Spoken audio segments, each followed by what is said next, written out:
and welcome to Market Domination. I'm Julie Hyman. That's Josh Lipton, live from our New York City headquarters. We're giving you the ultimate investing playbook to help tune out the noise and make the right moves for your money.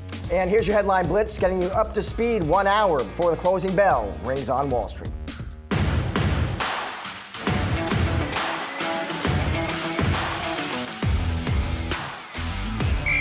This journey towards that soft landing is going to be bumpy. Inflation is sticky, especially when it comes to prices for shelter costs. And then now we have higher spending away from home. This just goes to show that revision to GDP, that revision to incomes we got a few weeks back, shows the resilience and the strength of the consumer.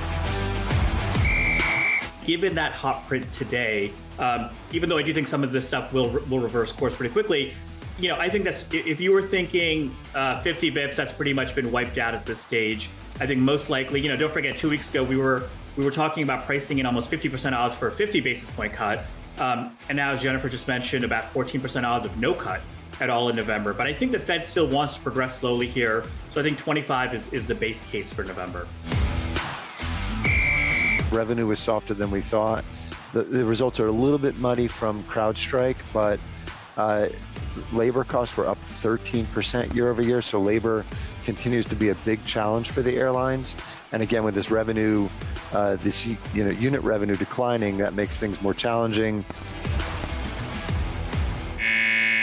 We got 1 hour to go until the market close, so let's take a look at the major averages here. Indeed, we got some economic data today. We got CPI that came a little hotter than had been estimated, both month over month. Core, year-over-year core, and headline, all of the above.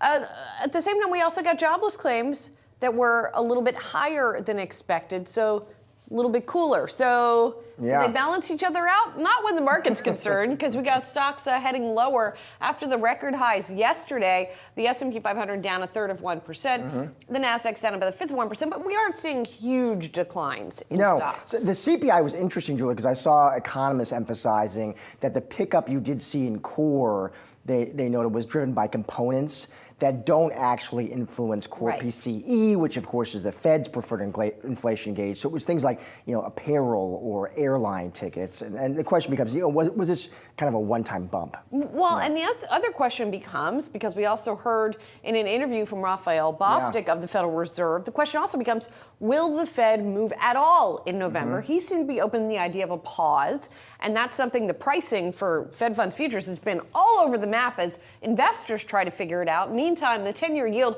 well above 4% at this point at 4.09%. Bostic was interesting, especially as the Fed minutes we got yesterday, which showed a very lively kind of conversation, debate about the size of the cut. I thought it was interesting too. Bostic did tell the Journal, he kind of emphasized, listen, I think the so-called neutral rate is between 3 and 3.5, and he expects to get closer to that level over the next year. Right, but maybe not closer at the next meeting. We'll see. Maybe. We'll see. But let's talk more about all of this. Today's CPI data, what it means for the Fed moving forward.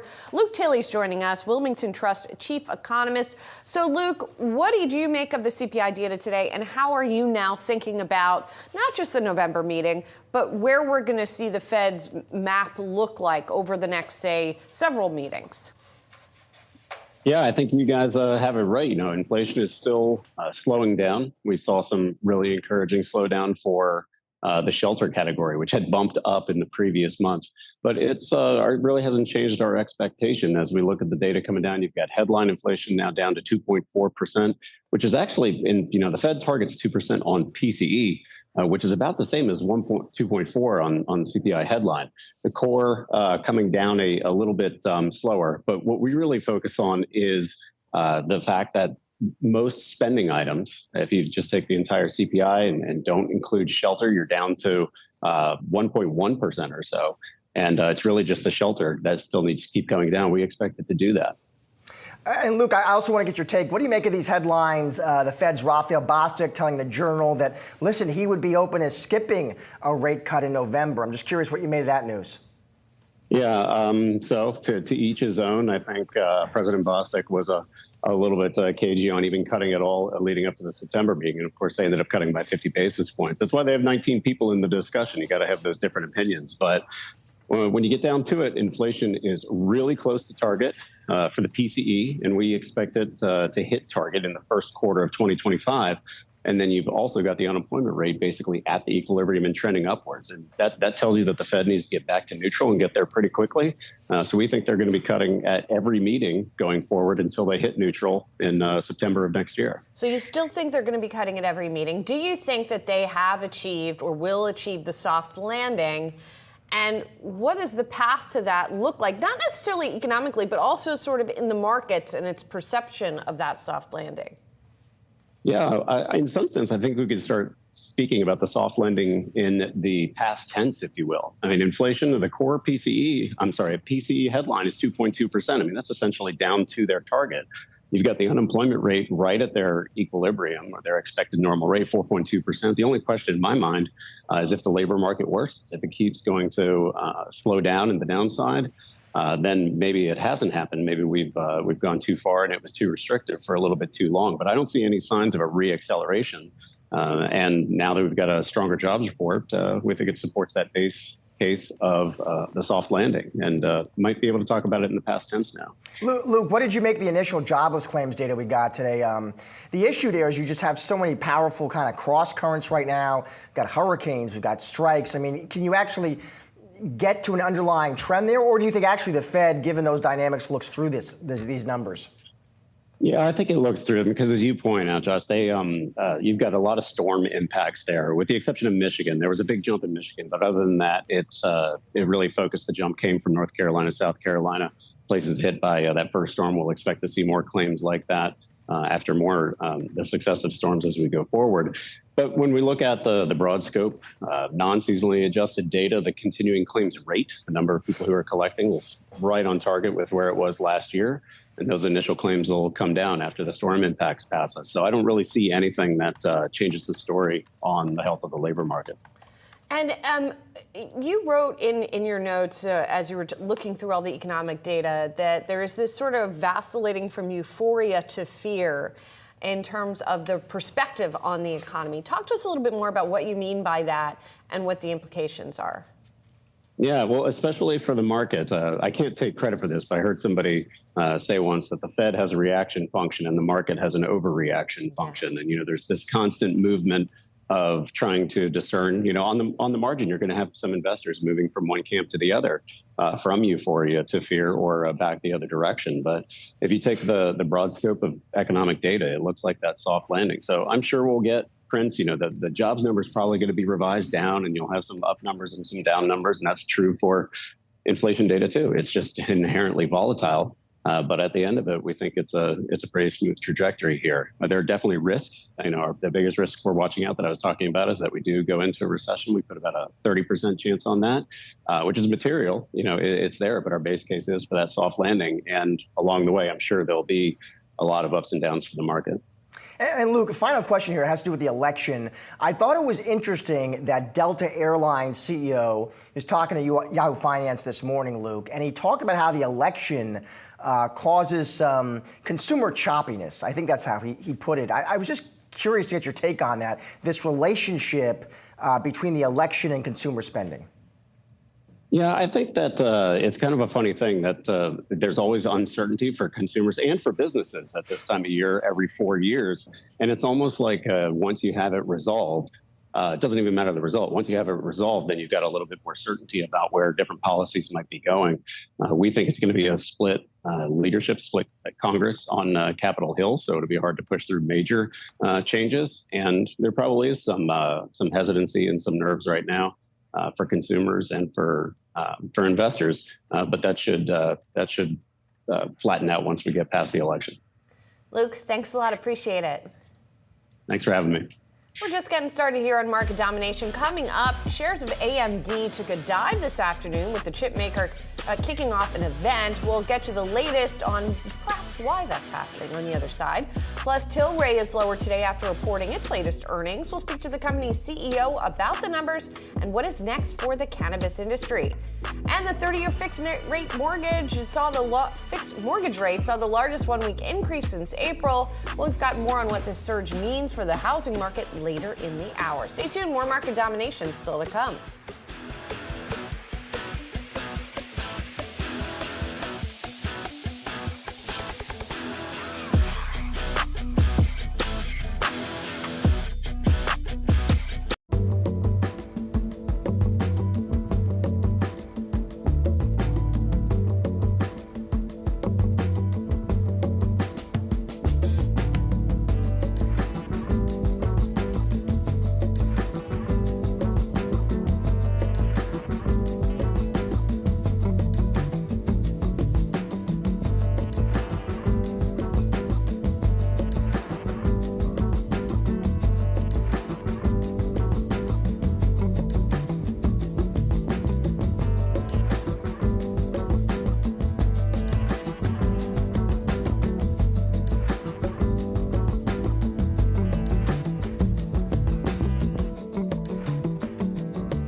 AMD unveils its new AI chips at its Advancing AI 2024 event.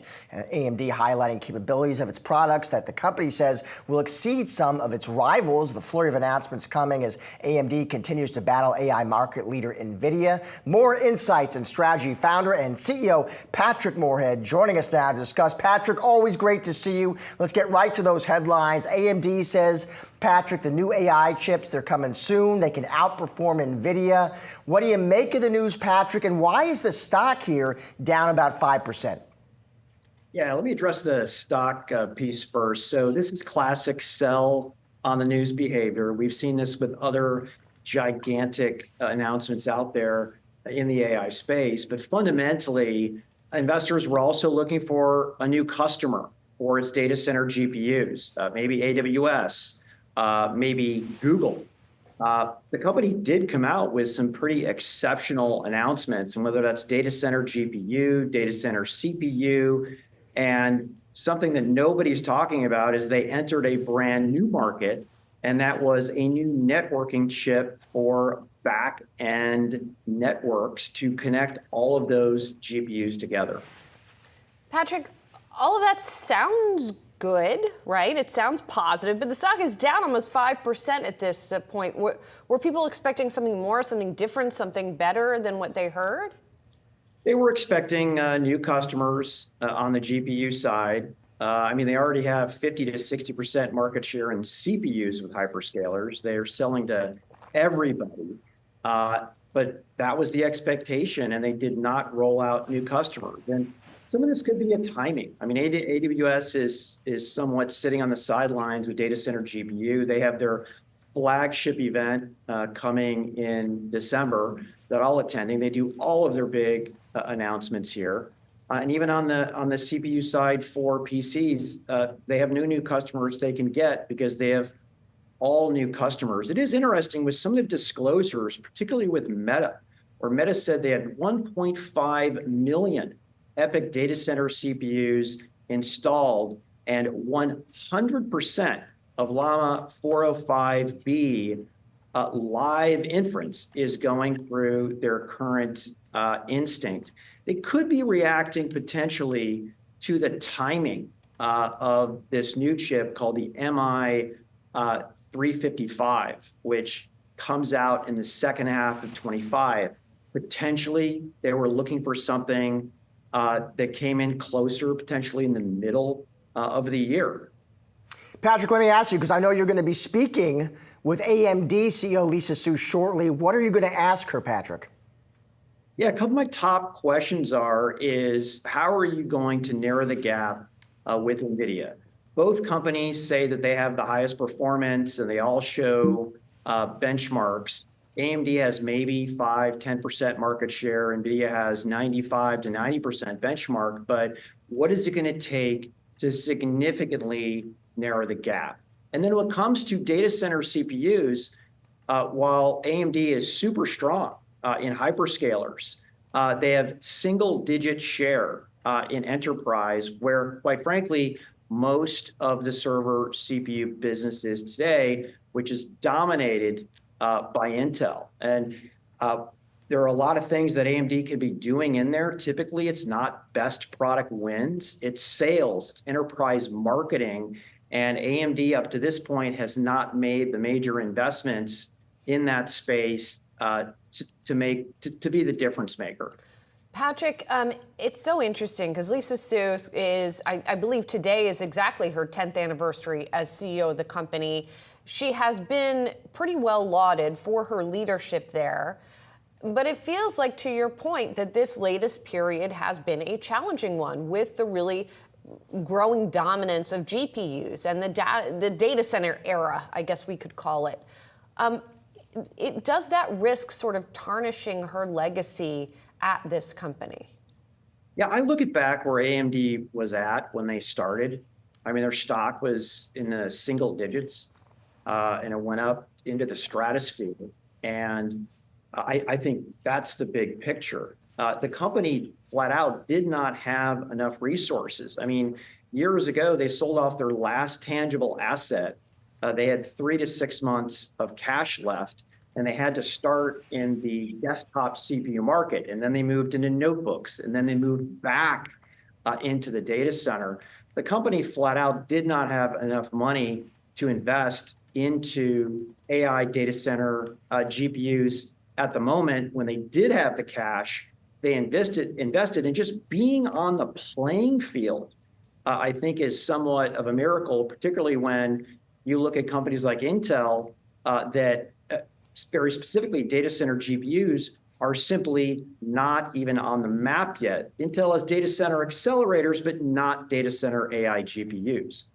Patrick, finally here, NVIDIA. That stock has soared about 25% in just the past month. Investors in part, Patrick, clearly excited about that new Blackwell platform. Should they be excited, Patrick? Are you bullish? I'm very bullish. I mean, Blackwell is an extraordinary leap in efficiency and performance, and it solves a lot of the problems in training and inference and the newfound agentic AI. And the company got a huge boost, right? Azure came out and said, we're first, right? It's a horse race. There nothing beats, your customers fighting and chomping at the bit to say, we were first. NVIDIA also released updated benchmarks that showed just with software the strides that they were making, and the market loved it. There was this little bit of a cloud on when would Blackwell ship, and NVIDIA did concur that there were some challenges, but they said they were on track to meet exactly what they said, commitment they made to the street, and that's why we're seeing this uptick in NVIDIA over the last couple days. And we'll see if it keeps going in that direction. Patrick, great to see you as always. Thank you. Thanks, Julie, Josh. Thank you. We're watching Tilray shares today. They're trading near a record low, and that's after the cannabis and alcohol company's EBITDA missed estimates. Revenue did rise by 13% year over year. That, too, was shy of some forecasts. One potential ray of sunshine on the horizon, the changing political winds and legislative approach to marijuana in the United States. For more, we're bringing in the CEO of Tilray, Irwin Simon. Irwin, it's good to see you. Thanks for being here. Good to see you, Julie. Good afternoon. So, as I mentioned, we saw sales rise 13% year over year, but compared with what analysts were expecting, it fell short. And it fell short whether we're talking about cannabis, whether we're talking about some of your growing beverage brands. Can you talk me through what happened there? So, Julie, there's lots of sunshine, and we give yearly guidance, not quarterly guidance. And we don't give, EBITDA guidance. So with that, from a standpoint in regards to our forecasting and budget, growing 13%, our cannabis business, ultimately we focused on margin and profitability. And in regards to our beverage business, we grew over 139% there with the acquisition of the ABI. The Molson Coors deal is not in there. And in regards to Europe, since Germany announced their new regulation, our flower sales are up over 50%. So yes, you come back and say there's analyst expectations out there, but there's seasonality within the business. There's timing on new product rollout. And, we don't run it quarter to quarter. We look at it from a year standpoint, and, timing from our expectations and analyst expectations may not be the right time. When I take that point, I just want to dig into beverage alcohol a bit more because $56 million. Street was closer to earn to about $65 million. The gap there, I'm just curious. I appreciate your point. You don't run it quarter to quarter, but do you think there were maybe just puts and takes there that analysts had not appropriately factored in when they did their modeling? Well, I'm not sure they didn't factor in that Molson Coors deal would have closed. We didn't close on that until September, so that is in this quarter. And maybe, they factored in regards to some of our new product launches. And again, there is timing in every business. There's seasonality here and also about the rollout. And, some of that is you're looking at IRR numbers, you're looking at Nielsen numbers, where it's not included is on premise. So, I come back and I look at this here. For the fifth year in a row, we've been, from an EBITDA standpoint, adjusted EBITDA positive. The company's got a strong balance sheet. And if you come back and look at Tilray today, and look at it from where we came from, being, a $50 million business to guidance out there to be between $950 and $1 billion. Listen, we own 44 great brands today. We're diversified in recreational cannabis in Canada and medical cannabis. We're number one in recreational cannabis in Canada, probably number two in medical. We're the fifth largest craft brewer today in the U.S., and that's only since 2020. We have a good good spirits business in regards to our Breckenridge, bourbons, vodka, and gin, and we're the number one medical cannabis, in Europe. So yes, hey, we've come a long way. We got a strong balance sheet, and we're ultimately don't sell any cannabis within the U.S. because cannabis is not legal in the U.S. And there's lots of expectations in regards to both presidential candidates. But just think where Tilray has diversified this company, has 44 great brands. We have 20 manufacturing facilities, and we're in unique businesses that are changing tremendously. The beer business is a $100 billion category of the craft brewery business. The cannabis business today in the U.S. is a $45 billion industry, and we don't even, participate in it. So, Erwin, let's talk about that then for a moment, because I was struck by the statement that you made in your earnings release where you said you did believe there was a greater likelihood that the presidential election could result in some improved regulation for your industry. The last time we talked, you did not sound quite so optimistic. What's changed, and how do you think it's going to look a year from now? So, Julie, since then, both presidential candidates come out and said, we think it's time for legalization from a federal manner in some way. So when I spoke to you a month ago or 2 months ago, neither candidate came out and comment on it, so which is good.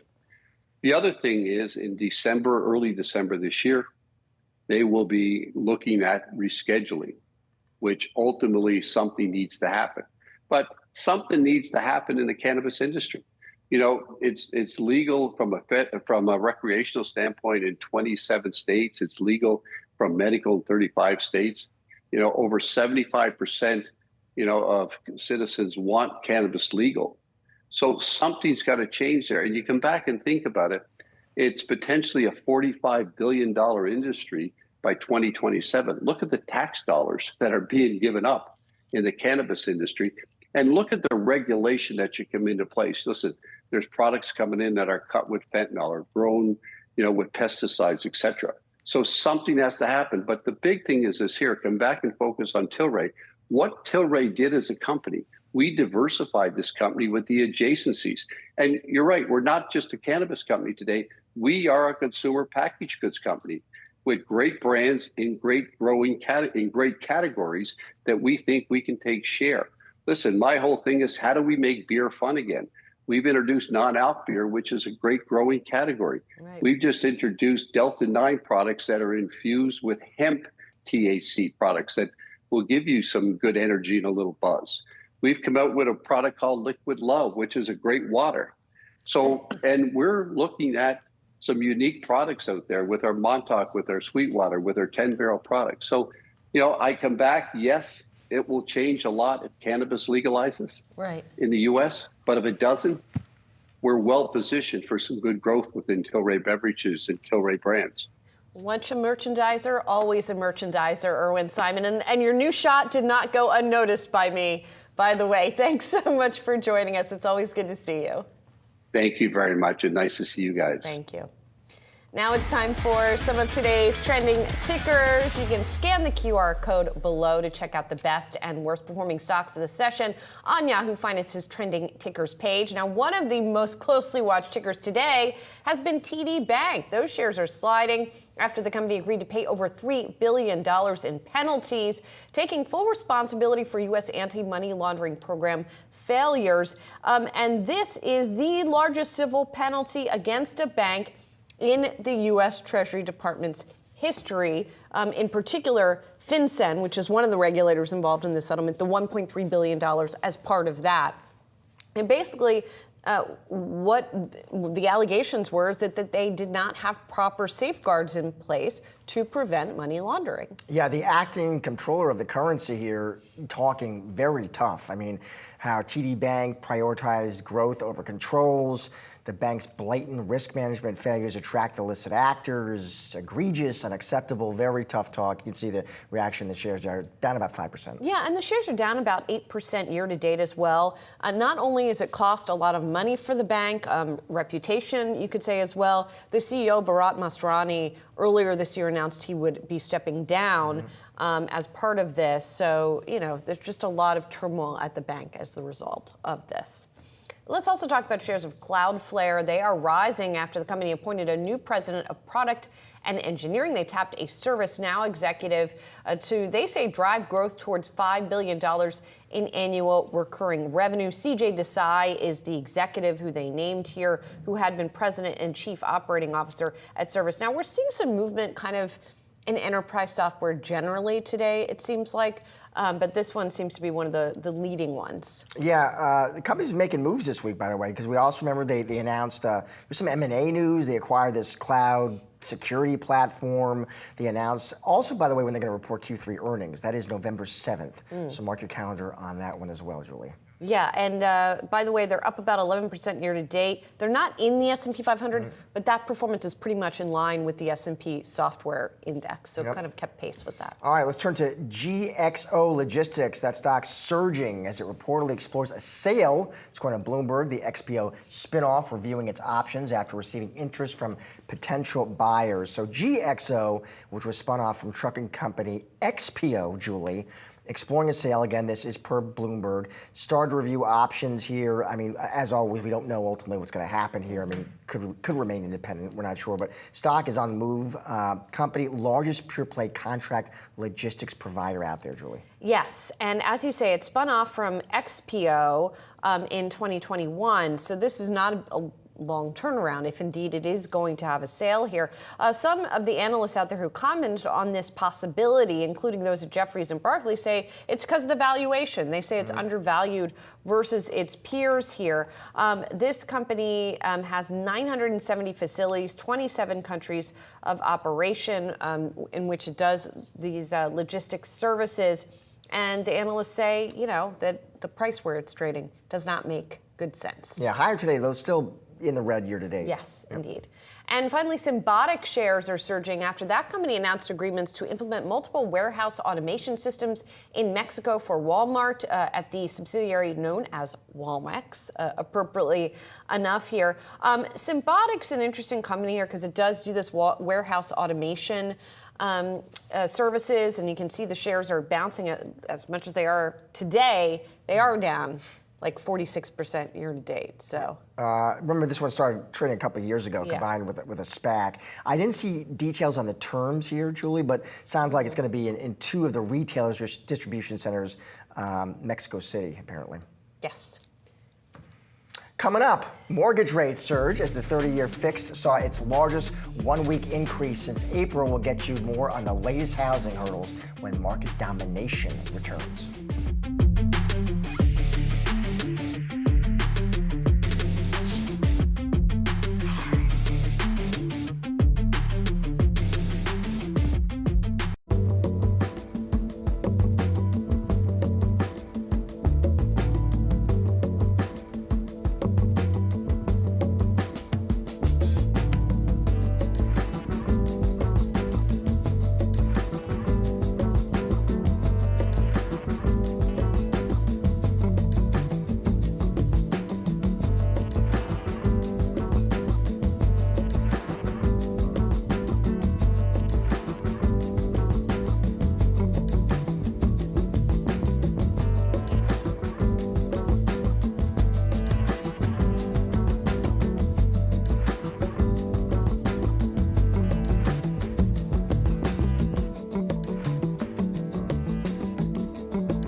Potential homebuyers facing a sharp increase in mortgage rates. The 30-year fixed-rate loan seeing its biggest week-over-week increase since April.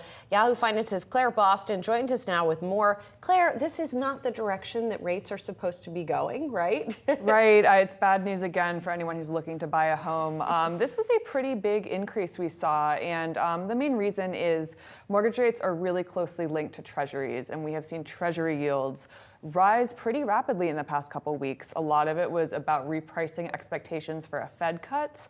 And it seems like now the market is more aligned with the Fed's likely 25 basis cut. And so, maybe treasuries calm down and mortgage rates kind of stay range bound from here. Range bound, Claire, you think we're probably here rest of the year? What do you think? Yeah, I think probably what I'm hearing from my sources is we'll probably stay in this, call it, like 6.2 to 6.5 space for the rest of the year. It's not great news, though. A few weeks ago, I was on the show, and when I was hearing that, it was going to go down. Yeah. Right, exactly. Well, okay, and then let's talk about what we learned from CPI today when it comes to the housing and shelter component. Right. So housing and shelter, it was less hot than August, but it was still, fairly high, 0.3% month over month. This is just an area that consumers are not really seeing any relief in terms of affordability.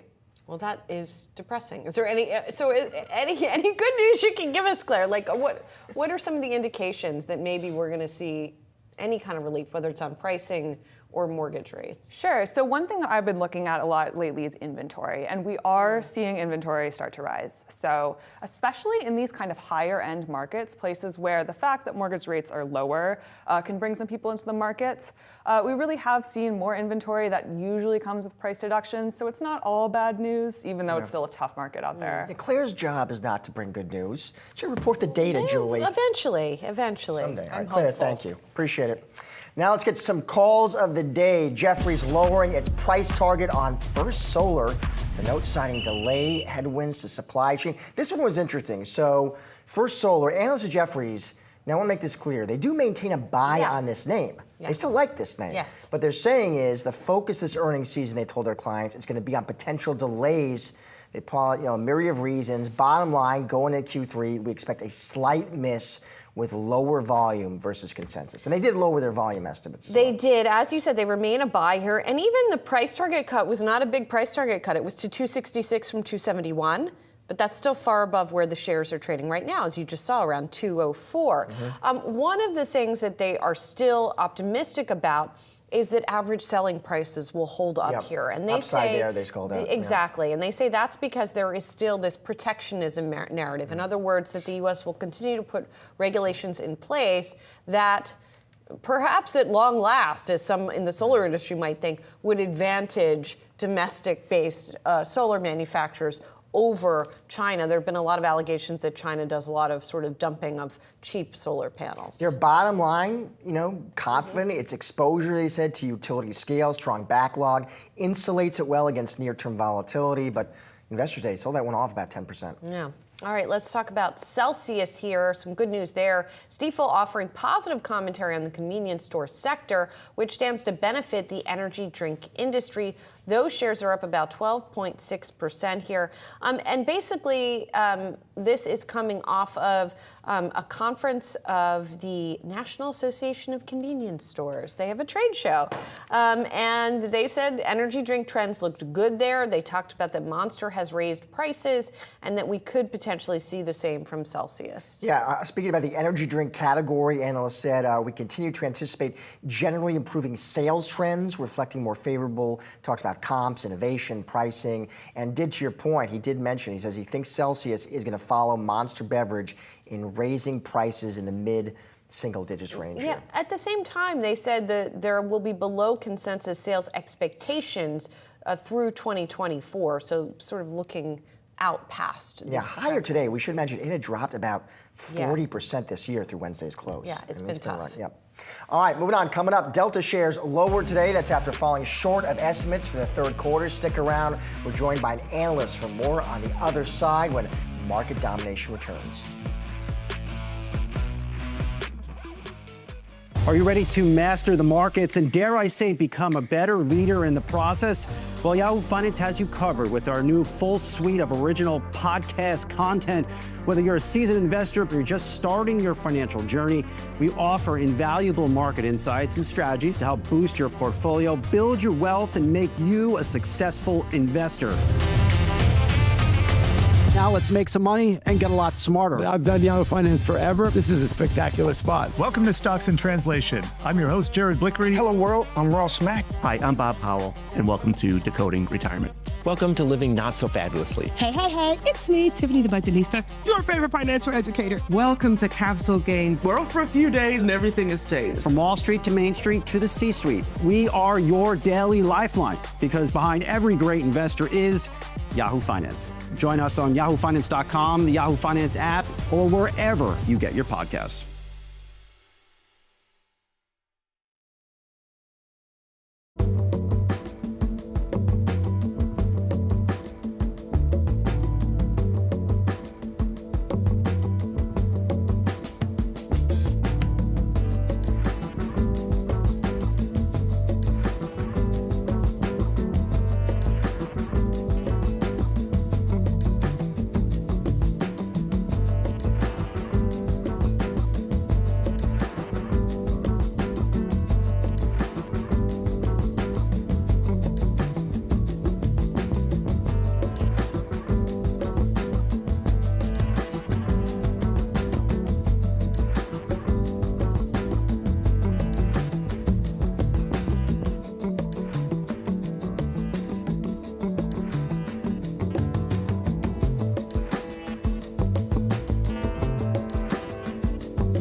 This morning, before the bell, Delta Airlines reported Q3 earnings, missing on both the top and bottom lines. According to CEO Ed Bastian, 5 crucial days determined the difference between a sizable beat and a disappointing miss. Here's what he told Yahoo Finance Brad Smith. Take a listen.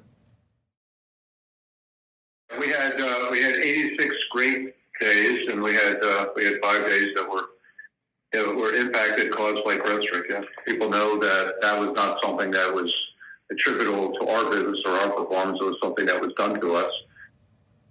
For more on Delta earnings and a look at other airlines as well, joining us now is Jared Billis, S&P Global Ratings Airlines Managing Director. Jared, it is good to see you. So Delta reports, it looks like they did forecast profit and sales that missed consensus for the final months of the year. Jared, I see the stocks here down about 2%, but let me get your top-down read on the report. What did you make of the results? Little choppy. I can hear you now. Jared, do you have me now? Sorry, let me try my audio settings. Jared, we're going to come back to you in a minute. We're going to get audio hooked up. Meanwhile. All right, let's talk about cruising. Let's go from airlines to cruising, shall we? Because our next guest sees good things on the horizon for cruise lines like Carnival, Royal Caribbean, and Norwegian, pointing to numbers like September cruise traffic and 2025 pricing data. Joining us now, James Hardiman, Citi Leisure Travel Analyst. But as I understand it, you've got a positive view overall in the industry, but you do think that maybe there's going to be some increasing differentiation between these brands. But first, James, and it's good to see you, give us the big picture here on cruising going into 2025. Yeah, I mean, the big picture is we're coming out of what I think a lot of people perceive to be a COVID catch-up trade. And before that, we were in the COVID reopening trade. And before that, we were in the, are they going to make it trade, right? Are these companies going to survive not being able to generate revenues for a period of time? I think for the first time in a while, what we're talking about is separate and distinct from the period of COVID. I think cruise lines are fundamentally a better product than they were prior to the pandemic and really ever at a time when traditional land-based travel is arguably worse than it's historically been, right? Service levels are down. Certainly customer satisfaction is wavering. And so I think there's an opportunity for the cruise industry, which is a very small portion of the overall travel market, to really gain some share. And all of the forward-looking indicators as we look to 2025 seems to be supporting that. There's no recession here. If anything, I think demand for cruise travel is getting even stronger. And James, do we expect Hurricane Milton to have an impact on this industry? Not a lasting one, at least. And obviously, first and foremost, our thoughts are with the people that are being affected by that today. From the cruise industry perspective, I think, it's critical to understand that these are mobile assets, right? And so there's a reason why you've never seen cruise ships sort of in the middle of a hurricane, and it's because they can move out of the way, and we generally know where those things are going to go. As I think about it, the big issue that turns a couple-day hiccup from an industry perspective into a bigger issue is the infrastructure, right? I think all eyes are on particularly the port in Tampa Bay, but even the cruise ports around Florida, all of which closed down for a period of time. I would expect most of those to open back up, Tampa, again, being the one that I think everybody's focused on. Early indications are that we dodged the worst of it. And so, no, I wouldn't expect that to be a major issue as we move forward. I guess the biggest question now is just if there was a period of time where bookings took a lull, right? Significant portion of the travel agents in the United States are in the state of Florida. And certainly travelers just might be watching TV rather than booking travel.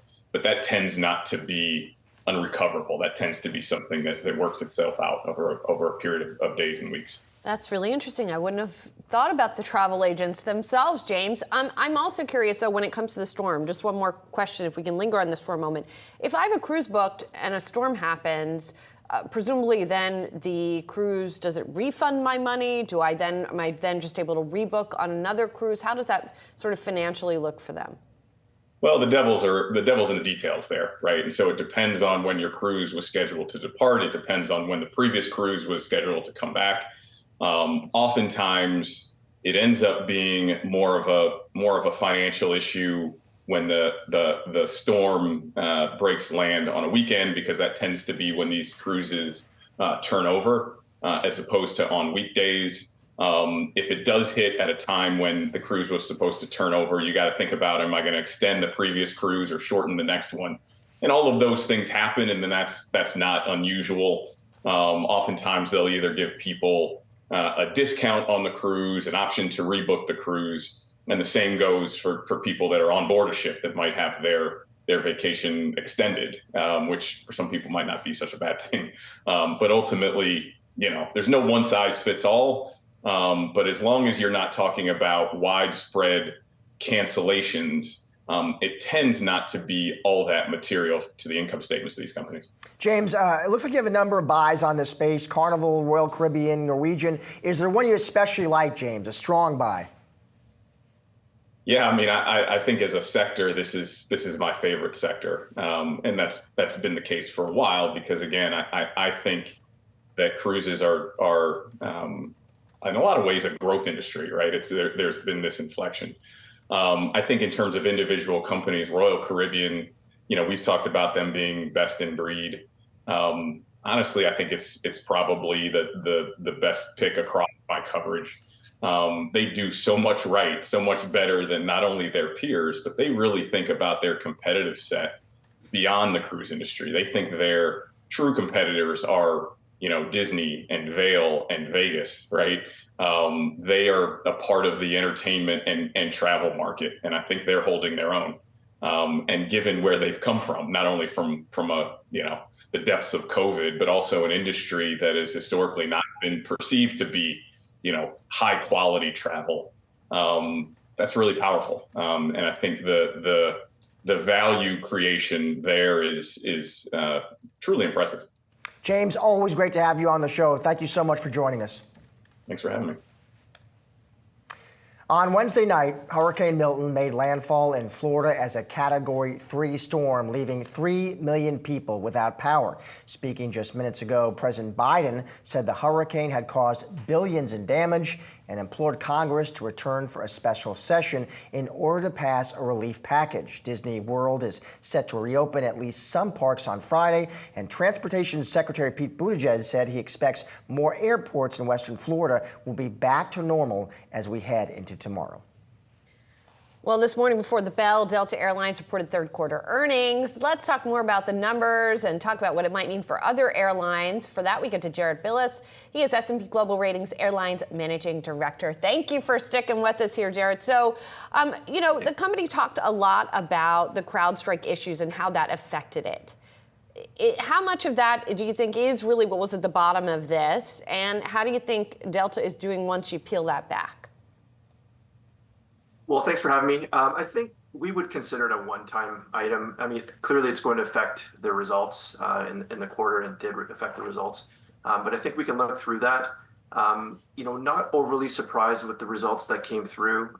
We heard a lot of discussion on domestic overcapacity in Q2. So I think in some respects there's some positive takeaways here that it appears that supply-demand dynamics are perhaps a little more balanced heading into the end of the year, and what that means for the other airlines, they should all benefit to some extent. I think when you get a tightening of supply, presumably that lends to some price support. Jared, any sense of how Hurricane Milton is going to affect this industry? Which are more exposed to Florida than others? Yeah, I think it's really early to say. Delta does have some. Obviously some capacity in some of the key markets in Florida that were affected. So, we're really waiting to hear more on that front. I think some of the other airlines will have, also some of the smaller airlines will have some impacts. So we're really waiting to see. I think American, probably not as affected with a hub in Miami. But, I think it's still really early days on that. But presumably there shouldn't be a lasting effect on the results, at least heading into next year. And talk to us about capacity, Jared, because obviously this is always very important for the airlines here, especially as we look at, and I know we've got different classes of airlines when we talk about the Deltas of the world and the, for example, Spirits of the world. But given that there have been some reports about Spirit, maybe, some concerns that it won't be able to continue as a going concern, does that then create some capacity openings for some of the other airlines? Yeah, I think it's really speculative to say at this point. Firstly, they haven't announced any filing. There's speculation in the market at this point. Clearly, they're struggling as an airline to become profitable, and that's pretty obvious. I think the impact that it could have is it's really debatable at this point. I don't think anyone is really willing to come out and say what it might mean. It's not necessarily, like, even in a hypothetical scenario, it doesn't necessarily mean that the company will stop flying. Presumably, that's not going to have a major impact on capacity. But and it is a smaller carrier when you look at the scale of capacity from particularly the big three, as well as Southwest. So it's something that we're watching, but I think it's really early to say what impact that could have on capacity and overall industry fundamentals. It's something that we're watching, obviously, though. Jared, broadly across the space, how does business travel look like right now? Business travel, at least the disclosure from Delta, looks like it's some other data points that we've looked at, looks like it's continuing to trend positively. So that's an encouraging sign as well. Business travel is something that's been a lot slower to recover relative to leisure travel, certainly. With that, it promotes higher margins simply through bigger uptake in some of the premium offerings that a lot of the airlines have. So I would say it doesn't appear to be back to where we were pre-COVID, clearly, but I think it's slowly trending positively, and I think that's somewhat of an encouraging sign for the airline industry overall. What about the fuel cost picture? Is that also how much of a tailwind is that for the industry, and how sustainable is it? Yeah, it's very difficult to say. I think it's a near-term bright spot that we've seen some reduction in fuel prices because fuel is clearly a pretty important input, cost input, and very small fluctuations can have an outsized effect on airlines' earnings and cash flow.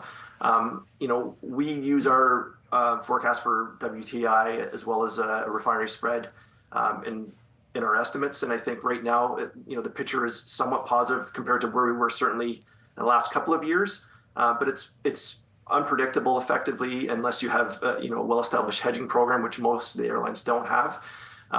So the other point to note is that generally ticket prices will track fuel costs. There will be a lag, but usually there's somewhat of a positive correlation there. So in the event that you have sustainably lower fuel prices, it's possible that could also lead to some pressure on unit revenue. So that's something that we're watching. But I think in the near term, it's certainly a source of it's a positive. Jared, thank you for joining the show today. Appreciate your time and insight. Great. Thank you for having me. While we're wrapping up today's Market Domination, don't go anywhere. We've got you covered with all the action following the closing bell. Stay tuned for Market Domination Overtime.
There is the closing bell on Wall Street, and now it's market domination overtime. We're joined by Jared Blickery to get you up to speed on the action from today's session. Let's see where the major averages ended on the day. All of them down, but off the lows of the session here. The Dow off about 58 points. That's about 0.1% here. The S&P 500 down about 0.5%, and the Nasdaq barely changed here, barely to the downside. A lot of the attention today has been on the bond market and the expectations and changing sort of by the moment of what the Federal Reserve is going to do next with rates. That based on this morning's a little bit hotter than expected CPI report, jobless claims that came in a little bit worse than estimated, and a lot of close reading into those CPI details today. All of that equaling now a 10-year yield that's pretty solidly above 4% at 4.1%. Jared is looking at all of these repercussions as well today. Julie, lots of repercussions here. I'm glad you ended on the 10-year. This is something I've been watching closely. We saw a much bigger reaction in the bond market than we did stocks. Somewhat unusual because we've seen since this bull market began almost exactly 2 years ago, CPI has been the event that has contributed the most to higher stock prices, about 15 percentage points, if my math is correct, and hopefully you can still see me there. I do want to go to the U.S. dollar index as well. That actually ended slightly in the red. It's been on my radar because it has been on the rise for a few days, and a rising dollar with rising yields, as we were seeing, this is over 3 months too, that can be a headwind for equities. I've been kind of harping on that, so I don't need to go further. Want to cover Bitcoin because it was kind of a risk-off day for Bitcoin as well. This is 3 months. I'm going to show you the intraday and a little bit of a dip here within the last couple hours. Doesn't look to be related to CPI, but I'll keep an eye on that. And then we have also the sector action, of course. Now, this was not a sector in which, not a day in which we had a lot of green. We see energies and material. Those were the only two sectors in the green here. Real estate takes the bottom spot. That's down 85 basis point. Tech, that started out the day at the bottom, but it climbed its way back and just ended the day slightly negative. It was in the green around midday there. I want to show you the leaders index as well. New York FANG, that would be some of the Mag 7 stocks. That's interesting because it also includes Netflix. That's an older group. That was the leader here, up 0.7%. Software, I believe that's another record high for software. It has been on a tear. It has broken out of a multi-year base, and so a lot of people interested in software right now. To the downside, solar energy was the worst, coming down 3.67%. Josh? Thank you, Jared. Markets pulling back from record highs as the latest CPI reading showed inflation is a little stickier. Federated Hermes chief equity strategist Phil Orlando joining us now. Phil, it's good to see you. So let's talk about this market, Phil. You know, has enjoyed a nice rebound over the past couple of months, but you say there are some headwinds out there that could spark a modest correction. What would be those headwinds, Phil? What's on your radar? Well, you talked about the CPI report this morning, which missed. The core CPI year over year actually ticked up. We've seen the same trend with wholesale inflation, the producer price index over the last 9 months. It's gone from 1.8% to 2.4%. We're expecting that number to go up again tomorrow. Same story with the core personal consumption expenditure index. Same story with wage inflation. We just saw that last Friday. Wage inflation year over year is now at 4%. The Federal Reserve needs to see that at 3%. So the Fed has done a phenomenal job in getting inflation down from that 9% level we saw a couple of years ago. But it's sort of sticky and it seems to be moving in the wrong direction. You know, at the same time, the labor market has gotten weaker and we've triggered the SOM rule in each of the last 3 months, which historically has been a pretty good signal that the economy is slowing, perhaps slowing in a recession. So you look at the Fed's dual mandate in terms of both inflation and unemployment, those metrics are moving in the wrong direction. Yet the stock market through yesterday, keeps hitting new all-time record highs. Our view is that maybe equity investors ought to be a little more concerned about some of the data right now. Well, on the flip side, Phil, something that interesting that a friend of the show, Michael Antonelli, put out on X today that I thought was interesting was looking at discretionary stocks versus staple stocks, consumer discretionary versus consumer staples, equal weight of each of these to kind of say all else being equal. And if you look at the ratio of the two here, it's trading close to all-time highs. In other words, discretionary. People are bullish on discretionary, and it's sort of another measure of risk on. But judging by what you're saying, does that mean people are making a mistake here? Well, let's unpack the comment you just made, that we are seeing a divergence in the consumer between upper-end consumers and lower-end consumers. Upper-end consumers are doing fine, and that's why discretionary stocks are doing fine. The bottom half of America, as measured by income, wealth, whatever, has been spending less and saving more. They're putting some dry powder aside. So we are now 3 months into the back to school season, right? We know what June, July, and August numbers are. We'll find out what the September numbers were later this month. But on the basis of the 3 months of back to school that we have so far, retail sales are up 2% year over year. All right, that doesn't sound too bad. They're positive, but they're also the weakest back to school numbers that we've seen in 15 years. You'd have to go back to the depths of the recession during the global financial crisis to find worse back to school numbers. So the bottom half of consumers, in our view, is struggling right now, and that's going to manifest itself into what we believe is slower GDP growth going into the back end of the year. And against that backdrop, Phil, as we head into a new earnings season here, I'm just curious what your expectations are for corporate profit growth. Well, positive, but a lot slower than the second quarter. So second quarter earnings were up about 11 or 12% year over year. The third quarter, which is going to start, this Friday, that number is probably going to be up around 3 or 4%. So still positive, but at a much slower pace. We're also seeing sort of a changing of the guard in terms of the phenomenal growth of the Mag 7 names. You look at the earnings growth of the Mag 7 in the fourth quarter of last year, they were up 60%, 60%. That number this quarter, might be in that 15 to 20% neighborhood. But the stocks that have been left for dead, like domestic large cap value, et cetera, the forgotten 493, that sector of the market reported negative earnings in the first quarter of this year, and we're going to get something positive, maybe sort of mid-single digits. So we're starting to see some improvement in earnings from the sectors that have done poorly, and a material slowdown from this very narrow sleeve of growth technology names that did phenomenally well over the last year. So, Phil, what do you do from a strategic perspective if indeed you're concerned about this slowing that you're talking about?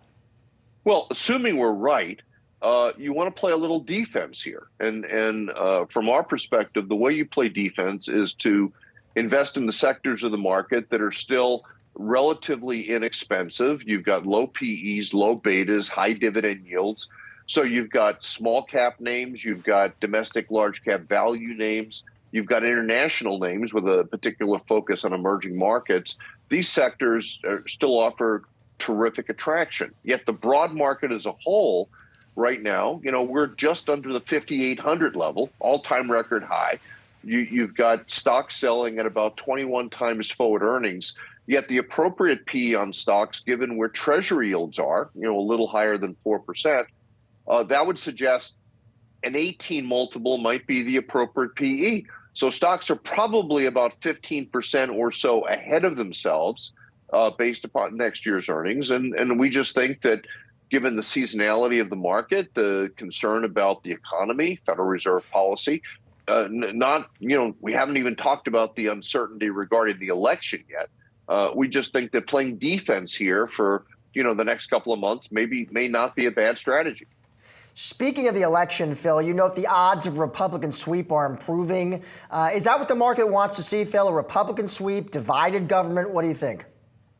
Ultimately, the market tends to love divided government. But if their choice was a Republican sweep versus a Democratic sweep, given the fiscal policy approaches that the two candidates have put forward, I think the market would opt for the Republican sweep. So it's entirely possible that all of the headwinds that we've just spent the last few minutes cataloging, the market is willing to ignore them and look past them because they're hoping for better fiscal policies in calendar 25 and beyond, and we'll get past these hurdles. So again, the uncertainty and the volatility associated with how is this election going to play out and what might fiscal policy look like over the next year or two is an important point that we can't discount. Phil, good to see you. Thanks for joining us.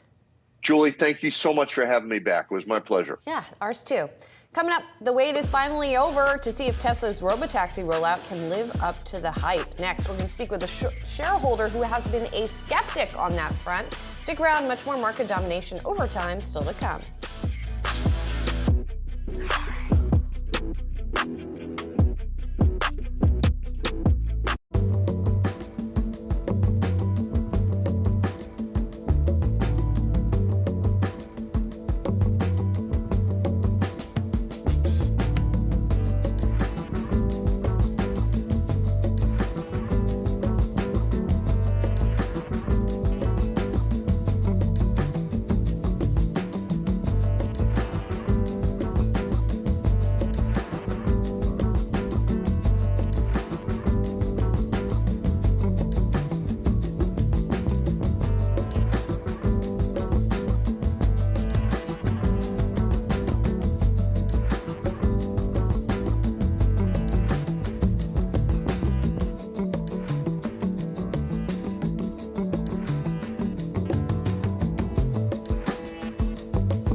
It is finally upon us. Tesla's long-awaited robotaxi event that's being called We Robot takes place tonight at 10 p.m. Eastern.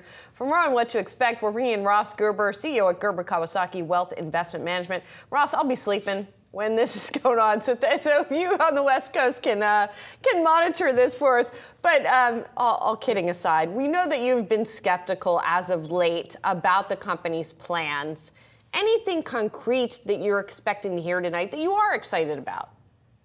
Well, it's not that I'm not excited. Like, I really love the idea of autonomy actually working.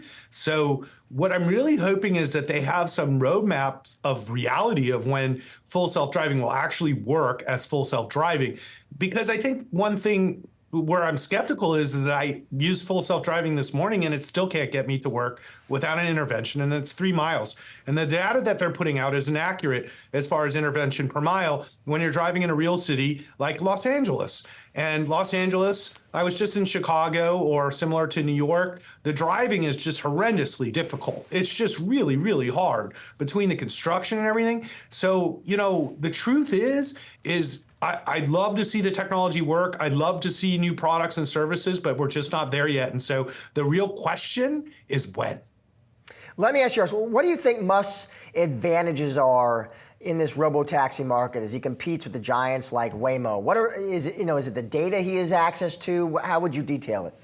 I would argue the opposite. He has limited data compared to a competitor like Uber, which has mastered the idea of getting a car to you in 10 minutes or less. Now, think about how little patience you have for your Uber when you call it. You expect it within 5 minutes in most cases. So the idea that Tesla will have enough cars on the road, the data, and more importantly, the customers. Where are they going to get the customers from? And that's the big question for me.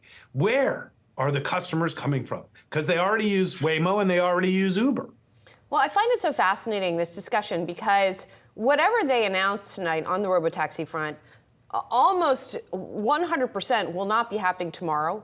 It won't be happening in 2025. Maybe it'll be happening beyond that. But most investors seem to acknowledge that and accept it, right? You still are a shareholder of this company for your clients. You told us you hold about $50 million worth of Tesla shares. So is there any conviction in there that you're hoping that down the line they are going to be successful at this? Well, I do think eventually they'll succeed at these things for sure. But that's not the question, right? You said, when will they be successful at this? Now, in Santa Monica, you see the future a lot quicker than the rest of the country because, we're home to so many technology companies and they're testing Waymo here. And, just recently, Google's now taken, the whole city with Waymo. And so now when you live in Santa Monica, you see Waymo's driving around every day. It's a part of our life now to see robo-taxis here in Santa Monica every day. So the idea that this will be now expanded to cities throughout the United States, it's really Google Waymo that's the leader today.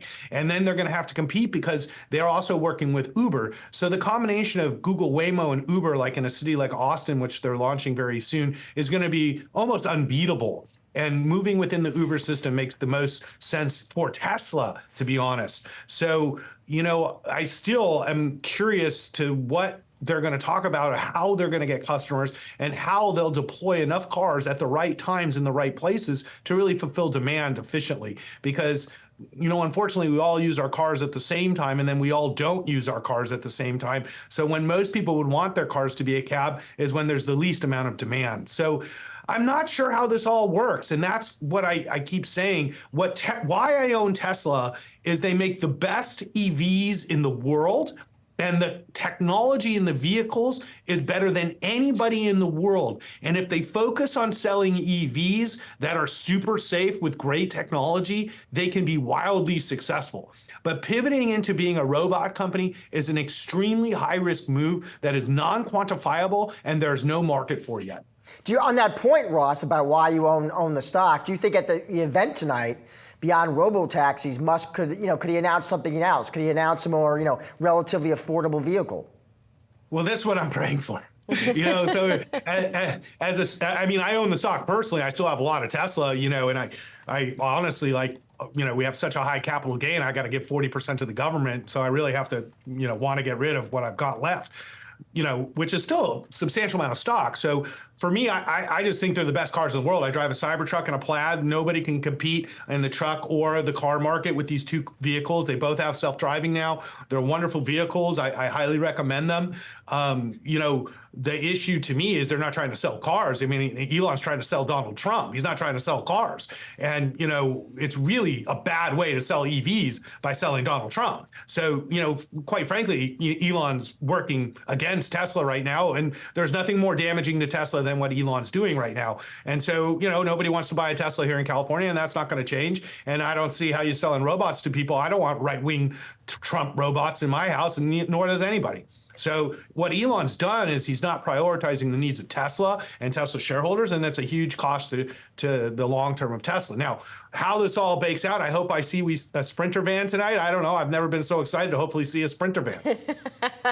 It's true. Most of us are not usually super excited to see a Sprinter van. I'd love to see a $25,000 car, and I'd love to see a Sprinter van, but you can buy a Model Y for $25,000 used today. So why, you know? I mean, unless you need a Sprinter van to take you to Soldier Field this summer, next summer, right, Ross, when you're going to see GD60. But one last question for you.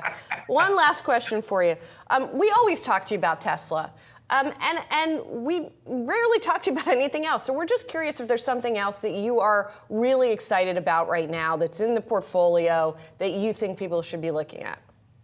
Well, there's two things. One is the obvious one, and I'll give you the other one that's the not obvious one. The obvious one is AI. I mean, I'm all in on NVIDIA. It's our largest position. I've been a gamer my whole life. I've been a crypto guy. I've been a AI autonomy guy, and NVIDIA has been the leader for a long time, and the position's grown to a massive position in our company. And NVIDIA's about to embark on the most consequential technology that's ever been invented with Blackwell. The demand's incredible. I think they're going to be leading off CES 2025, and it's the year of autonomy, and NVIDIA is going to have a massive year. Investors need to accept that the valuation for NVIDIA is way too cheap. It's twice, Tesla's valuation is twice that of NVIDIA on a price earnings ratio basis. So it'd be insane to buy Tesla over NVIDIA at this point with the earnings growth that we're seeing in NVIDIA. The non-obvious one is the cannabis sector.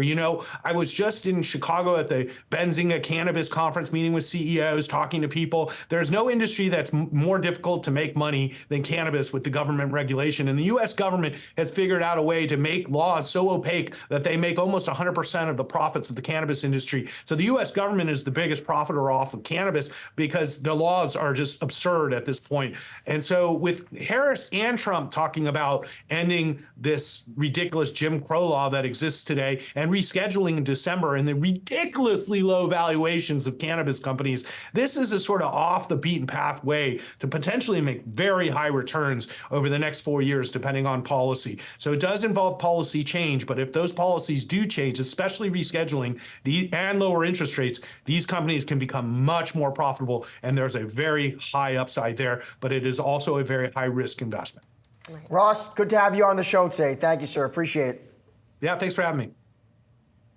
The clash between Pfizer and Starboard Value heated up on Thursday when the activist investment firm insisted that the drug maker investigate actions by its board after two former executives backed out of its campaign against the company. And joining us now with more is Yahoo Finance's Anjali Kamlani. Anj. To say that this is Pfizer's saga week is an understatement. I know you guys have been following all week. So let's recap what's been going on, right? Because we know that on Monday, we got the news that Starboard Value had amassed a $1 billion stake in Pfizer. That's actually its second largest for the fund, per the Financial Times.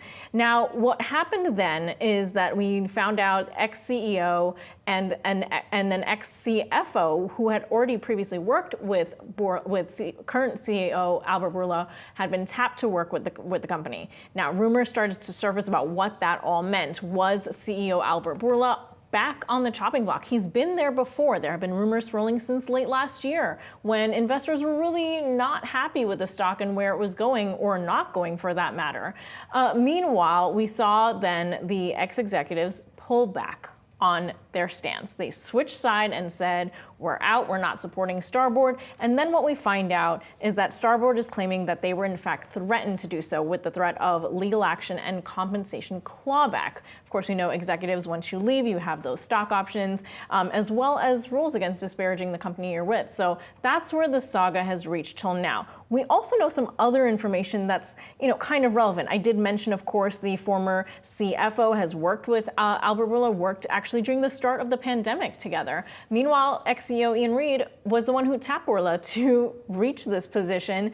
We also know that all of this boiled down to a potential email that CFO Frank D'Amelio sent accidentally to Albert Bourla over the weekend, copying some board members as well as someone from Starboard. And that was a very tip of the iceberg that tipped off the company. Something was about to happen, and that is reporting. I just want to give a hat tip and a shout out to Endpoint News because they have been on top of this, and this is how we found out some of this really juicy information. So now what happens? What happens now is that Albert Bourla is slated to meet with the company on next Wednesday. What is on the table? Well, we don't know just yet because we do know that Pfizer has made as many moves as is possible in the recent years since Albert took over, taking a look at some of the moves for cuts, cost-cutting moves, spin-offs of some of the important consumer, generics, animal health units, as well as $74 billion in M&A, including that $43 billion Seagen deal that is supposed to fill the pipeline for the big problem. The problem Pfizer is facing is that it has a number of major products that are facing patent cliffs. And so investors are worried that coming off of that great pandemic windfall when Pfizer saved the world, they don't have anything to backfill those products. And so that is the concern that Pfizer has to face and really at the crux of this issue that Pfizer is facing right now. All right. Thank you, Anj. Appreciate the update. Time now for What to Watch. Starting tonight, we are approaching Tesla's much anticipated robo-taxi day called We Robot. The event is streaming live on Tesla's X account starting at 10 p.m. Eastern. This is a make or break moment for CEO Elon Musk as the stock has struggled this year amid cooling expectations for EV growth.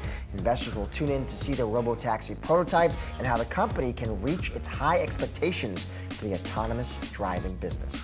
Moving on to tomorrow, Thursday. Wait, tomorrow is Friday. You're right. October 11th. You're right. Banks kicking off earnings season with JP Morgan, Wells Fargo, and Bank of New York Mellon. I had to ask myself, though, for a second. Investors will pay close attention for any clues as to how the Fed 50 basis point cut in September will end up affecting bank profits. See, that's impressive because whatever they put in the prompter, I just read it. Yeah, sorry. You're a real Ron Burgundy, aren't you?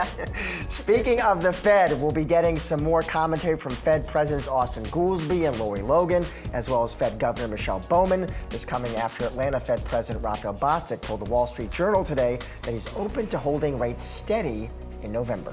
And finally, some economic data coming out tomorrow. We'll have PPI, that's the Producer Price Index for September in the morning. Economists forecast core PPI growth will slow to 0.2% and total PPI to 0.1%.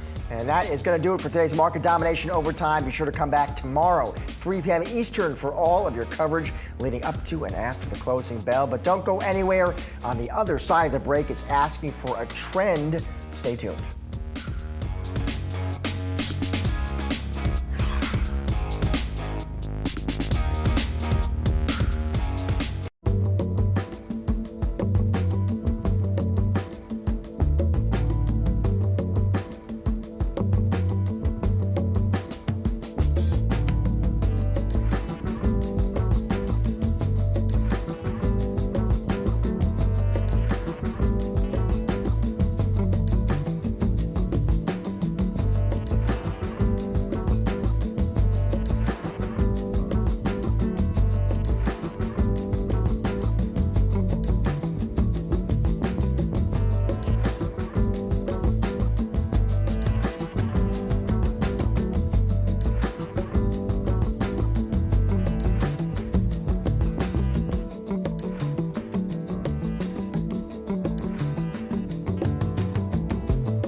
Hello and welcome to Ask for a Trend. I'm Josh Lipton, and for the next half hour, we're going to be breaking down the trends of today that'll move stocks tomorrow. There is a lot to keep track of, so we're focusing on what you need to know to get ahead of that curve. Here are some of the trends we're going to be diving into. Investors on edge on the heels of that latest read on inflation. The Dow and S&P 500 pulling back from those record highs as September CPI's report came in hotter than expected. We've got a look at the takeaways of the trading day. Plus, software stocks in focus. Workday CEO is here as the conversation around artificial intelligence is expanding well beyond chips and hardware. And what to expect as earnings season gets underway. We're looking at the implications of the current interest rate environment on the bank stocks as our chart of the day.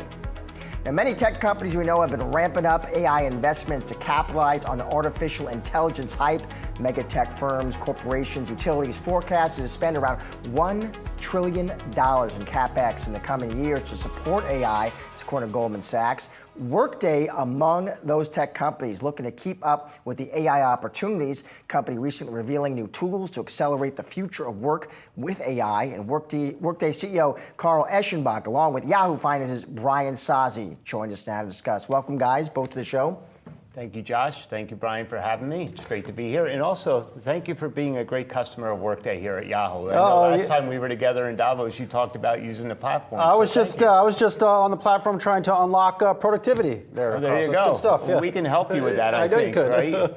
Right? And definitely our new AI agents can help you guys with that. I want to get into that, Carl, because you had this big user event, right? You launched the next generation of Workday AI. But one question on the street, and I know analysts have this question because they tell me they have this question.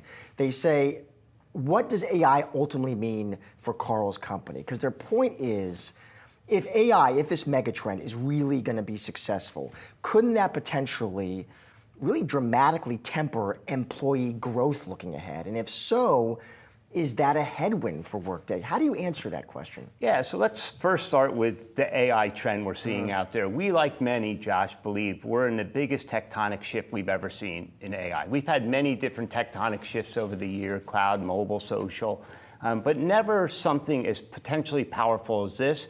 And we do believe, absolutely, it is a big trend, and it will become a huge lift to employee productivity in the future. It will impact everyone.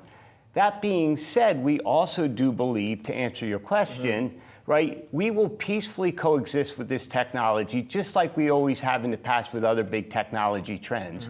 And we think what will happen is, by leveraging things like AI agents and AI bots, we will accelerate how people work, we'll assist them, and then we'll ultimately be transforming business. And we're going to move from a world where today we work with technology, and we're going to leverage AI now going forward where AI is working for us in the background. And we don't believe necessarily we're going to see this big decrease in employment. We just don't. We think we're going to peacefully coexist. People will move on. They'll find new tasks. They'll become more productive and not be doing the mundane tasks. So we probably think it's slightly different than how you positioned it. And we think it will drive growth for our companies because we'll have productivity gains through the use of this. And our motto is we want to augment human productivity. We don't want to replace it. And we fundamentally think with a platform like Workday, supporting your people and your money, that's exactly what we're doing, like folks here at Yahoo. I'm really interested in what you're building with Workday Ventures. You've taken stakes or made investments in really a host of companies. What are some of those companies, and what are you pulling from them that might ultimately end up on Workday? Yeah, it's a great question. We do have a corporate ventures arm where we're making investments in companies. A lot of these companies are AI. We want to stay as close to the startup community in AI as possible. And ultimately, some of them may even become part of our company through an acquisition. We've done that just recently over the last 6 months.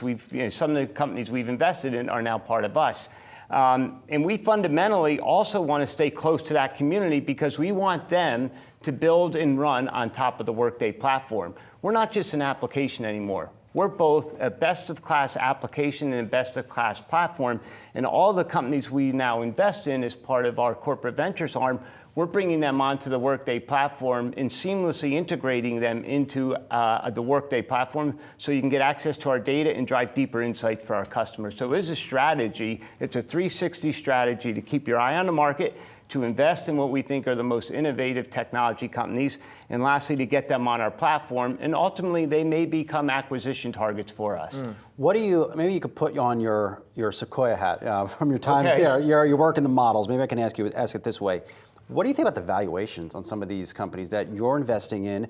And then, Josh mentioned during break, look at OpenAI, $157 billion valuation, and they're losing billions of dollars. Does it feel out of control here? I think today, when we're doing investments, I think the valuations have absolutely moderated. There's a stark difference between valuations today when you're investing in these companies than what we saw, if you will, 2, 3, 4 years ago. I think the valuations have run up, they've moderated, and I think founders are more open to more realistic valuations. So I don't think we're paying, above market rate for valuations. I think they've actually moderated quite a bit, Brian. Let me ask you, Carl, for Workday investors who are listening right now, I'm sure top of mind for them, Carl, is how you think about driving a rebound in growth. What is driving? I know we talked a little about, is it AI? Is it M&A? Is it international? Is it all three and something more? Yeah, so we just laid out what we call our midterm guide over the next 2.5 years, which is a 15% growth rate, so mid-teens growth rate. We're going to drive 30% operating margin, and we're focused on driving durable growth with operating margin expansion at the same time. And for a company, Josh, getting closer, we're over $8 billion on our track to $10 billion. A 15% growth rate is pretty good. We have multiple growth levers we're focused on. One is AI. In fact, a lot of people ask us, how are you monetizing AI? Something we get asked. Quite frankly, an investment in Workday is an investment in AI. We've been on this journey for 10 years, and we are now monetizing it in many different dimensions. For example, our renewal rates are very high. Customers don't take Workday out to bring in a new AI platform. We are the AI platform. We're also selling things around the platform around Extend, which allows you to bring AI into our platform. We actually have something super powerful when it comes to recruiting. Think about HR. One of the biggest expenses you have in HR is recruiting. And we made an acquisition earlier this year of a company called HiredScore that allows us to go to a recruiting department and say, what if we could increase your productivity of your recruiters by 20 to 25% and also accelerate your time to hire by the same? That's a powerful solution. So it's AI driving our growth. The other areas, we are focused on international growth. Today we get about 25% of our business internationally, yet it represents more than 50% of our addressable market. And then another thing we're focusing on is both our human capital management platform, but also we're seeing really good growth in our financials platform. And the reason financials are really important to us is because a lot of the financials platforms are still on premises. They're not in the cloud. We estimate only 30% of workloads in financials has moved to the cloud. That means there's 70% opportunity for us to help those customers move to the cloud, their financials platform, and marry it up with their HR platform and run a common architecture across both. So I'd say the other areas, we're focused on partners. The ecosystem that we're building around Workday is ultimately going to become an economy. Partners are coming to us. They're partnering with us. They want to drive us into the market, resell for us. They're innovating on top of us. And they're also very interested in figuring out how we can partner to drive their solutions to market in conjunction with ours. So it's a win for us, it's a win for our partners, and it's a win for ultimately our joint customers. So there's many different growth levers we have going forward. And I'm here to say growing 15%, approaching $10 billion in revenue is a really good growth rate for a company of our size, and it becomes something we're focused on, and it's through innovation, both organic and inorganic innovation. Carl, it is great to have you on the show today. Thanks for taking the time to drop by. Thank you for having me. Appreciate Great it. to see you, Brian. Yeah. Tell Jerry Yang we said hi. I will tell Jerry. He's on our board, and he's an amazing board member, and I think he'd be proud to look at what you guys have all built here in New York. It's pretty impressive. Thank you. Thank you, Carl. Thank you. Stocks closing lower today as we get a few key pieces of economic data here with more on the trading day. The takeaways is Yahoo Finance's Joshua Schaefer. Josh. Hey, Josh, yeah, we're going to start with that economic data that we got this morning. So we got a reading on inflation and also a reading on weekly jobless claims. So inflation coming in a tick higher than expected. I'm looking at core CPI here, so that's going to take out food and energy, coming in at 3.3%, moving up slightly from the 3.2% we saw last month. So that's one side of the Fed's dual mandate, right? Price stability. Maybe not the best checkmark, best reading for the Fed, but you combine that with the reading that we got from weekly jobless claims. Look at this massive uptick. This was the biggest jump we've seen week over week in jobless claims in about 3 years. So that's the other side of the Fed's mandate, right? Maximum employment. You combine these two things, you kind of get maybe a little bit of a cross out, and economists kind of saying maybe the Fed still cuts in November, because this number, yes, it includes part of the reason, Josh, that this came up was because of hurricanes, right? We've had hurricanes going on. We've had worker strikes going on. There's a lot of factors pushing this up that could be, maybe to bring up a word from the past, transitory. But it's still a big increase, and at some point that number is just going to matter. Right now, economists think that high numbers is going to be kind of a theme through October. So you see numbers like this, inflation, yes, again, tick up slightly, but we're way off the boil. Combine that, and economists largely reason probably adds up to 25 bips. It was interesting. I saw some economists just trying to emphasize, so they looked at the core, and the pickup in the core, their point was, Josh, it was driven by these components that don't influence core PCE, which is Jay Powell's favorite gauge, right? So it's like apparel, airlines, right? And we have this is the consumer price index we're talking about. Tomorrow you get the producer price index. Economists usually can take both of those data sets, so you still need data from tomorrow to create a good PCE, which is what the Fed looks at, create a good forecast. So again, tomorrow morning, we'll get a little bit more data with that. But Josh, the interesting takeaway from it really was the market action, right? So the 10-year Treasury yield moving higher again today, hitting 4.1%. That's its highest level since late July. And this, I mean, the 10-year's just taken off since the jobs report. There's really no other way to put it. It has rather soared. I'm not going far enough back here. Let's go to a 10-day and look at it take off right there. And so that's been, the trend has been, okay, markets are repricing for higher rates right now, maybe higher than we thought. What does that mean for stocks? It's taken a hit in some of those interest rate sensitive areas. And when you would talk to some of these strategists, what do they tell you? Yeah, I was talking to Michael Kantrowitz, the chief investment strategist over at Piper Sandler. He said this has been an issue for stocks, right? If I zoom out to like a 2-year period here, you can point to some pretty obvious points where we saw drawdowns, right? This was your fall of 2023. That was a big drawdown in the bull market. This pickup here was April. That was a big drawdown in the bull market. He said at 4.1% though, he's not overly worried. He said what that's going to do is what we've seen. It's going to take something like the Russell 2000 over the last 3 days and weigh on that interest rate sensitive sector, right? The Russell hasn't really performed that well since the jobs report. It's underperformed the market. But overall, when he's looking at that 10-year, he said the key level is probably closer to 4.3, 4.5. That's when, as an equity investor, he would be more concerned. All right, we'll be watching. Josh, thank you. Stick around. Much more asking for a trend still to come. Thank you, buddy. Yep.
From this point, the wristband is your identity. This is your marker. Here at this Maryland test facility, Science Applications International Corporation, or SAIC, is testing its latest advancements in AI data collection and analysis. Smile or no smile? The goal? To be able to accurately identify you in different environments using biometrics and eliminate bias in facial recognition technology. This is the most scientific approach to this, which doesn't allow us to get caught into race labels and other data collection. CEO Tony Towns-Whitley believes SAIC can set the global standard for biometric identification.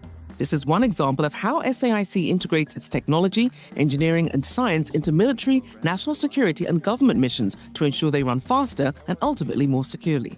A year into the role as CEO of the $7.1 billion company, Towns-Whitley is on a mission to transform a 55-year-old defense tech firm by using ethical AI to shape our national security.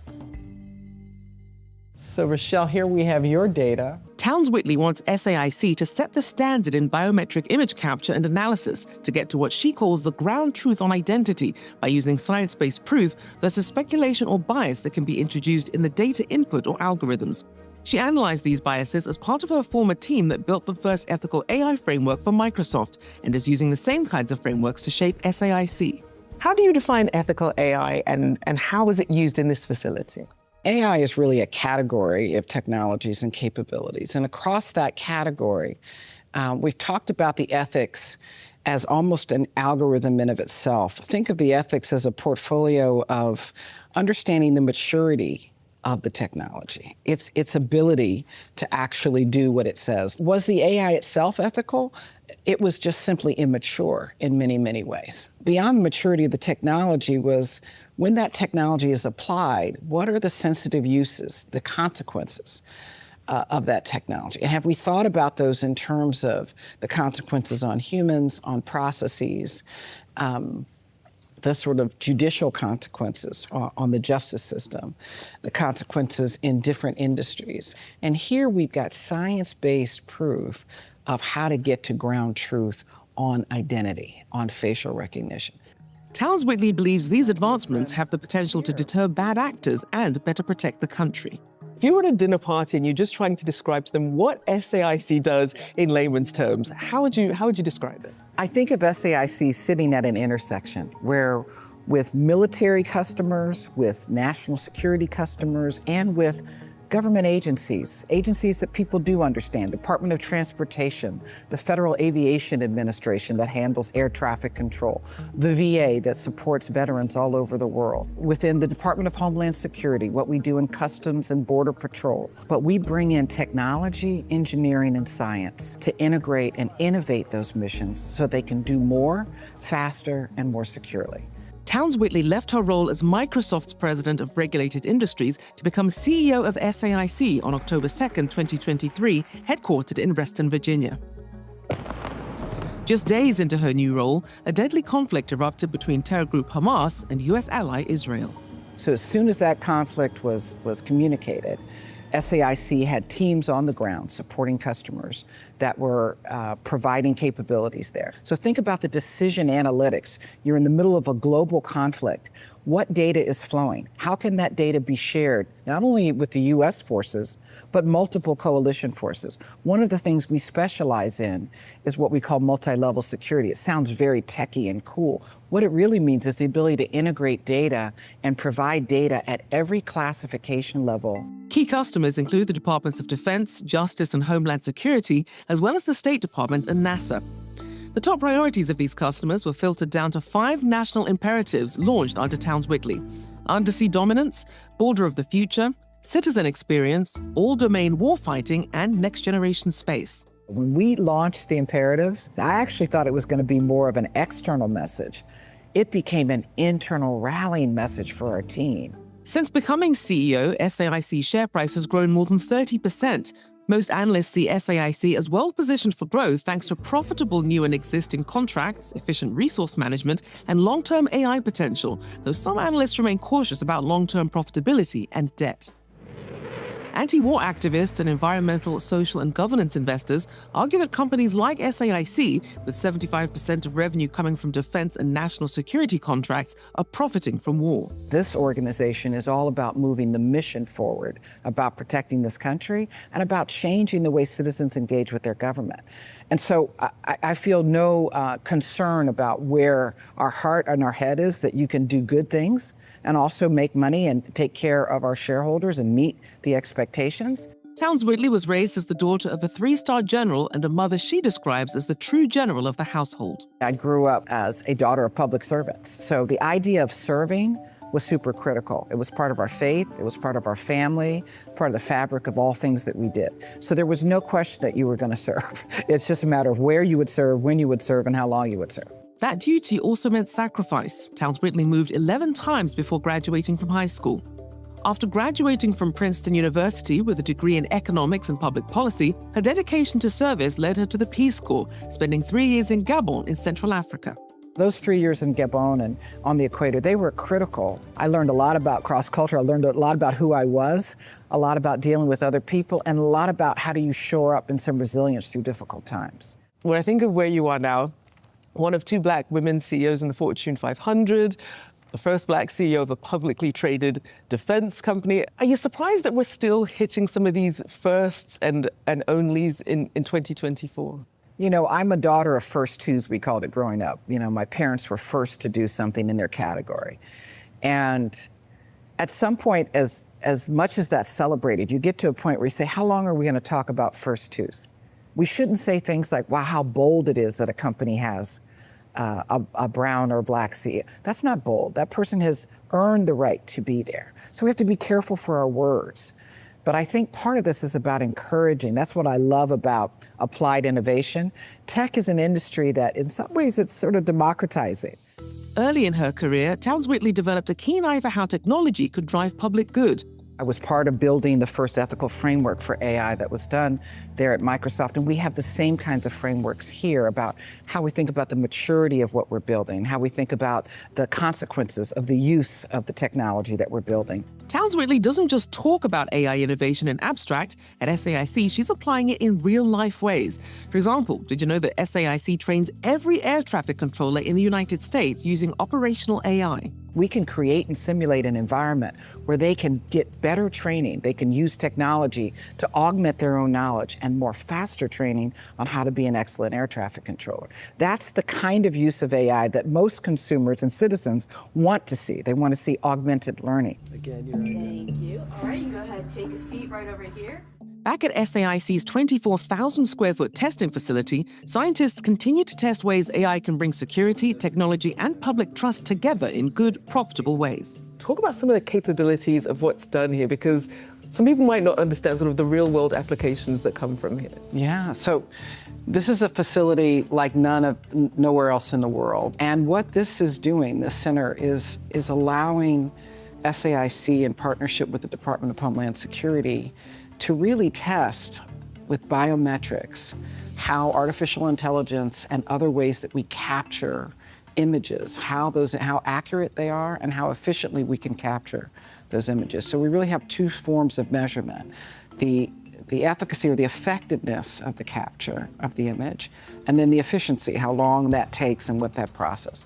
In some ways, it's almost an experiment on citizen experience, on how does the citizen engage with the government using technology to learn how accurately they're depicted in various images, and to understand how those images then can be used and validated.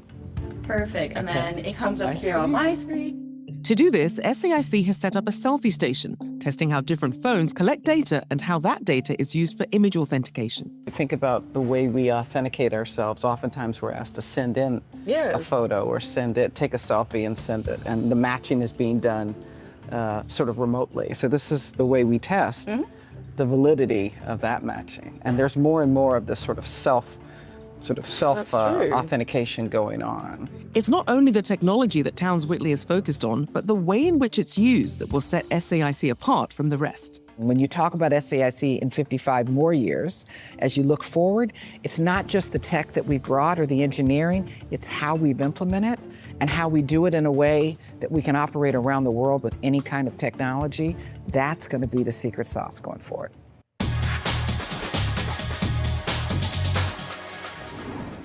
Earnings season is upon us. JP Morgan Chase kicking things off ahead of the open on Friday. And for our chart of the day, we're looking at bank profits in relation to interest rates. Yahoo Finance, Julie Hyman here with a closer look. Julie. You know, Josh, this is a question that we've been asking in the run-up to the beginning of earnings season.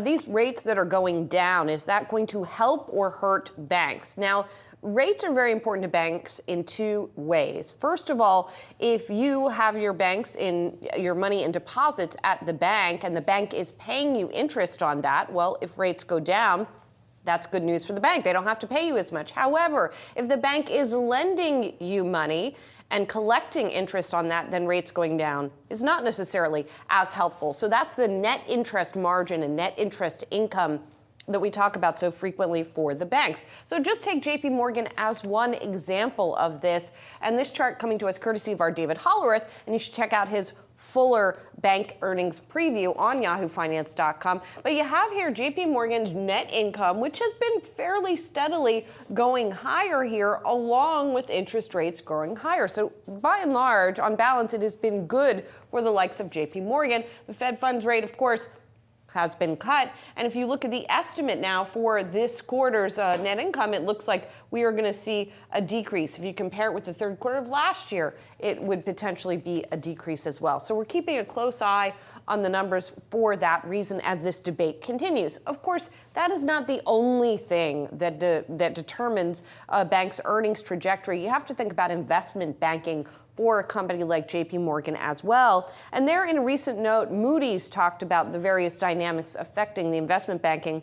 They talked about debt and equity issuance increasing broadly in the third quarter. M&A completions flat. They said that should boost investment banking revenue compared with a year ago. This very important for the big banks like a JP Morgan, less important for, say, the regional banks that are more dependent on that net interest income. All right, thank you, Julie. And that is a wrap on today's Asking for a Trend. Have a great night.